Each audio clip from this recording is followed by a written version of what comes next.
नमस्कार दोस्तों, मैं Hitesh Chandra from government polytechnic Badaun.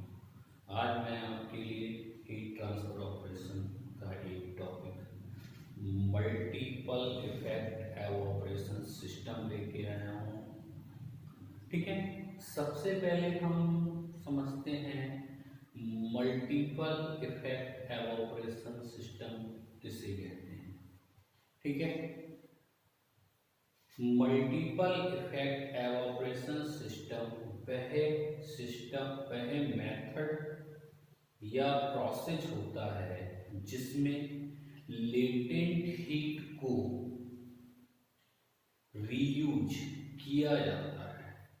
मतलब एक ऐसा सिस्टम या मेथड बनाना जिसमें हम जो हमारी लेटेंट हीट है उसको बार बार यूज कर सके। ठीक है, ऐसे सिस्टम या प्रोसेस या मेथड को हम क्या कहते हैं? मल्टीपल इफेक्ट एवोपरेशन सिस्टम कहते हैं। ठीक है, देखो इसे हम इस तरीके से समझते हैं, जैसे हमारा कोई एक एवोपरेटर था, सिंगल इफेक्ट एवोपरेटर। इसमें हमने फीड मिक्सचर दिया और यहाँ से हीट दी क्यू। अब इस हीट ने इसमें भरे लिक्विड मिक्सचर को बॉयल किया और वेपर जनरेट होके बाहर निकल गई। ठीक है, और प्रोडक्ट हमें प्राप्त हो गया। अब ये वेपर, ठीक है, सॉल्वेंट की वेपर हम क्या करेंगे इंडस्ट्री में, इसे हम कंडेंस करेंगे कंडेंसर के द्वारा। ठीक है, और हीट क्या जाएगी हमारी बेकार जाएगी और कंडेंसर में कूलेंट का खर्चा भी बढ़ेगा, हमारी ऑपरेटिंग कॉस्ट भी इंक्रीज होगी। ठीक है, तो हमारी यहाँ जो वेपर्स के साथ हीट है वो क्या जा रही है? बेकार जा रही है। ठीक है, तो हमारा मेथड क्या है? इकोनॉमिक नहीं है इसमें। ठीक है, एक कूलेंट का खर्चा भी बढ़ रहा है और हमारी ज्यादा से ज्यादा अमाउंट में एनर्जी भी वेस्ट जा रही है। इसीलिए ठीक है, क्या किया गया? इस हीट को यूज करने के लिए हमने मल्टीपल इफेक्ट एवोपरेटर सिस्टम बनाया। ठीक है, मल्टीपल इफेक्ट एवोपरेशन सिस्टम में क्या होता है?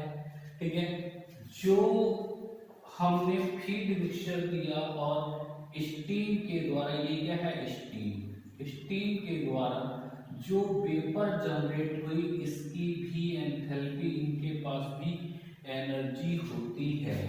ठीक है, अब इन वेपर्स को हम क्या करते हैं?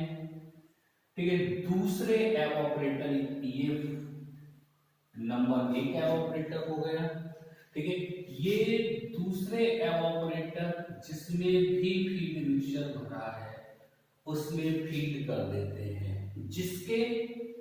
जिसके लिए जो ये वेपर्स हैं वो इस लिक्विड को बॉयल करने का काम करती हैं और इनसे भी कुछ अमाउंट में वेपर जनरेट होती है। फिर इन वेपर्स को क्या करते हैं? हम दोबारा से किसी एवोपरेटर सिस्टम में फीड कर देते हैं, तो इससे ठीक है, तो हम क्या कर रहे हैं? जो लेटेंट हीट है उसको रीयूज कर रहे हैं। ठीक है, इसलिए ऐसे सिस्टम को, ठीक है, क्या कहेंगे हम? Multiple effect evaporator system. इस सिस्टम में जो एक एवोपरेटर से वेपर्स जनरेट होती है वो दूसरे एवोपरेटर के लिए हीटिंग मीडियम या स्टीम का वर्क करती है। दूसरे से जो वेपर्स, ठीक है, जनरेट हो रही है वो तीसरे के लिए स्टीम का वर्क करती है, हीटिंग मीडियम का वर्क करती है। इसी प्रकार से सिमिलरली चलता रहता है।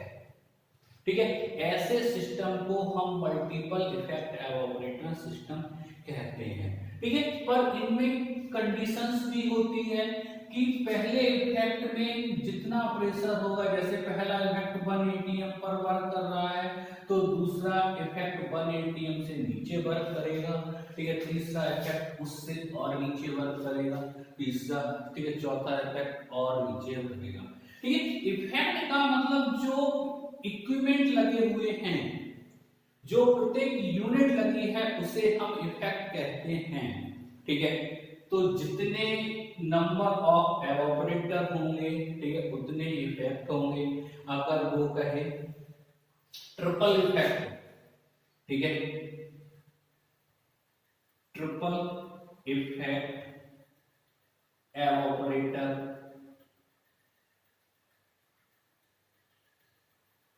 सिस्टम, तो इसमें 3 इफेक्ट लगे होंगे।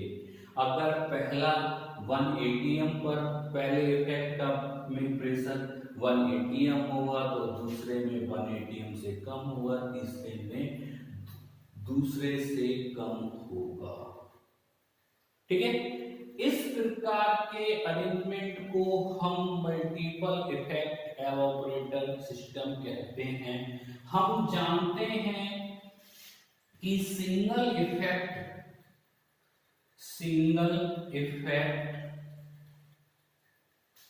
के लिए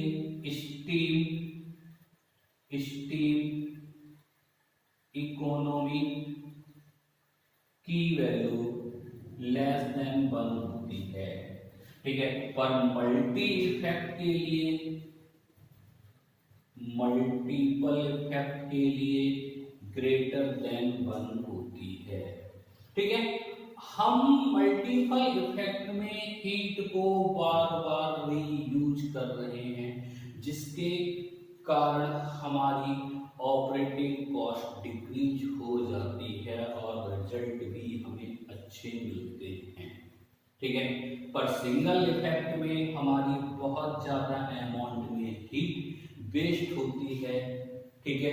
तो ये सिंगल इफेक्ट एवापोरेटर सिस्टम, ठीक है, एक पुअर सिस्टम है जहां पर भी लार्ज अमाउंट में, ठीक है, किसी सॉल्यूशन को कंसंट्रेटेड करना है, वहां मल्टीपल इफेक्ट एवापोरेटर सिस्टम का यूज किया जाता है, ठीक है। स्टीम इकोनॉमी इंक्रीज होने से हमारी ऑपरेटिंग कॉस्ट डिक्रीज होती है,